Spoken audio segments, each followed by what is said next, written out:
अस्सलाम वालेकुम, welcome to my YouTube channel. मैं हूँ फिज़ा नदीम। घर में ये फ्रूट्स है तो मैंने सोचा इनका कुछ बनाया जाए। मेयोनीज़ लेंगे हाफ कप। जितनी हमने मेयोनीज़ ली है उतनी ही हम करीम लेंगे, यानी कि हाफ कप। चाट मसाला डालेंगे हाफ चम्मच। 1 चम्मच चीनी डालेंगे। अगर आपके पास चीनी का पाउडर हो तो आप वो भी डाल सकते हैं। मेरे पास नहीं था तो मैंने इसमें चीनी डाल दी और इसे मिक्स कर लेंगे। अब इसे करेंगे साइड पर। एप्पल को हम पीसेस में काटेंगे। इसे हम वैसे भी खा सकते थे तो मैंने सोचा थोड़ी मेहनत कर ले, क्योंकि मेहनत का फल मीठा होता है और क्रीमी क्रीमी भी हो जाएगा। इसी तरह हम बनाना को काट लेंगे। थोड़ी सी मैंने यहाँ पर किशमिश को धोकर साफ कर लिया था, ये भी इसमें डालेंगे।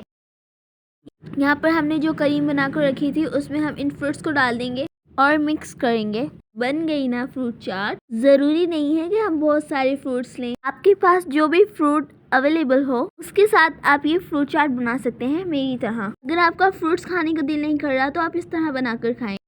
वैसे तो हम ये मेहमानों के आगे भी सर्व कर सकते हैं, ना चूल्हा जलाने की झंझट और ना पकाने की झंझट। फौरन से इस तरह ये बनाकर तैयार करें और मेहमानों के सामने सर्व कर दें। सर्व करने के लिए एक प्यारी सी प्लेट लें। फ्रूट्स को हमने बचा कर रखा हुआ था वो हम इसके ऊपर गार्निश कर देंगे।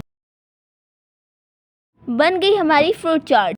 अगर आपको मेरी वीडियोस पसंद आती हैं तो प्लीज़ मेरे चैनल को सब्सक्राइब कर दें और कमेंट्स में ज़रूर बताइएगा। मिलते हैं नेक्स्ट वीडियो में, तब तक के लिए अल्लाह हाफिज़।